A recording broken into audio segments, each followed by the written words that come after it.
السلام علیکم ورحمۃ اللہ وبرکاتہ۔ سولو آف اسلام کی طرف سے میں ایک نیو ویڈیو کے ساتھ حاضر ہوا ہوں۔ اس ویڈیو میں آپ لوگوں کو بہت ہی اہم مسئلہ بتانے جا رہا ہوں کہ سردیوں کا موسم ہے، سردیاں گزر رہی ہیں اور اس کے اندر ہم لوگ نماز پڑھتے ہیں۔ جب ہم نماز پڑھ رہے ہوتے ہیں تو اس کے لیے صاف ظاہر وضو کرنا پڑتا ہے، تو ہم وضو بھی کریں گے۔ جب ہم وضو کر کے نماز کے لیے مسجد کے اندر آتے ہیں تو ہم نے اپنے کپڑوں کے اوپر جرسی وغیرہ پہنی ہوئی ہوتی ہے، اسی طریقے سے ہم نے کوٹ وغیرہ بھی پہنا ہوا ہوتا ہے۔ تو کیا ہم جب جرسی پہنے ہوئے ہوتے ہیں اور کوٹ وغیرہ بھی پہنا ہوا ہوتا ہے تو ہم اپنے بازوؤں کی جو کپڑا ہے اس کو اندر کی طرف سے فولڈ رکھتے ہیں اور اس کے اوپر جو جرسی ہوتی ہے یا کوٹ ہوتا ہے وہ ہمارا وہاں تک پہنچ جاتا ہے، بازوؤں تک پہنچ جاتا ہے۔ تو کیا ایسا کرنا صحیح ہے یا صحیح نہیں ہے؟ تو اس کا جواب میں آپ کو دیتا ہوں۔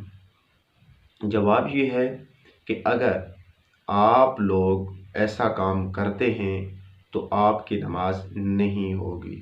نماز مکروہ تحریمی ہوتی ہے۔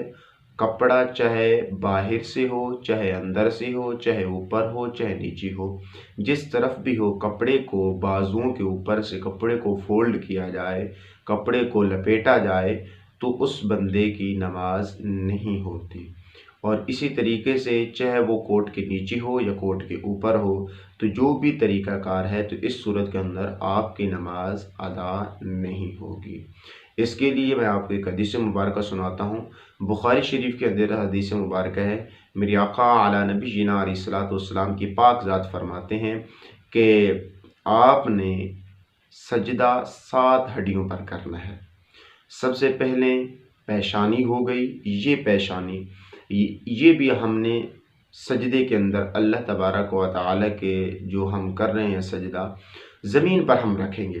اسی طریقے سے اس کے بعد اپنے دونوں ہاتھوں کو زمین پر رکھتے ہیں، ان کے ساتھ ہم سجدہ کرتے ہیں۔ اسی طریقے سے ہم دونوں گھٹنوں کو رکھتے ہیں اور اسی طریقے سے ہم پاؤں کے کناروں کو زمین پر رکھ کر اللہ تعالیٰ کی بارگاہ میں سجدہ کرتے ہیں۔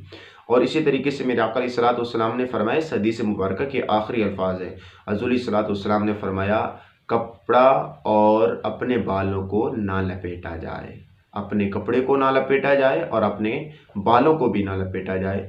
تو جو لوگ اپنے کپڑوں کو لپیٹتے ہیں تو یہ میرے آقا علیہ الصلوۃ والسلام کے فرمان کے خلاف ہے، تو لہٰذا یہ جو ہے مکروہ تحریمی ہوگی۔ اور مکروہ تحریمی کی میں نے ڈیفینیشن تعریف ایک اور ویڈیو میں جو سب سے پہلے میری ویڈیو آئی تھی میں نے اس کے اندر بتایا تھا۔